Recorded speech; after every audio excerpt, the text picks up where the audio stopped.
Question number 13, Sarah Boyack. To ask the Scottish Executive when it will publish its response to the investigation by NHS Lothian of so-called hidden waiting lists. Cabinet Secretary. The response to this report is contained in a letter that I sent to the convener of the Health and Sport Committee on the 9th of January. A copy of this letter, along with a copy of the report, was placed in Spice earlier this week.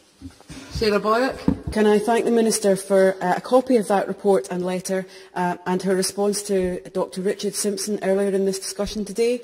Can I welcome her specific commitment to review the guidance early this year to provide clarity on the implementation of the guidelines? I think that will be helpful. Can I draw her attention to the finding in the report that elective surgery in Lothian has risen by 20% since 2008, and I quote from the report, "The inescapable fact is that more elective capacity must be found locally." Is the Minister now being kept up to speed by NHS Lothian on their plans to deliver new beds, theatres and staff, and is she satisfied with the level of provision that they've identified is now required?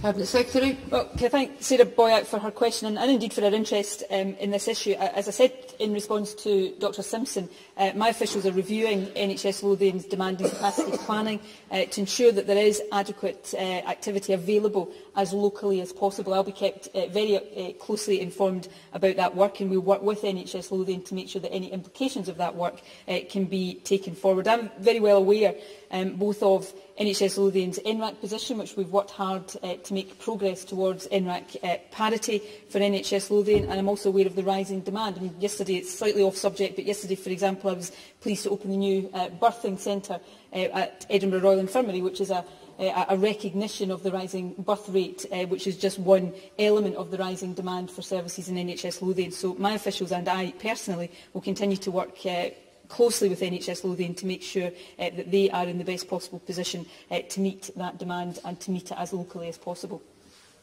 Question number 14.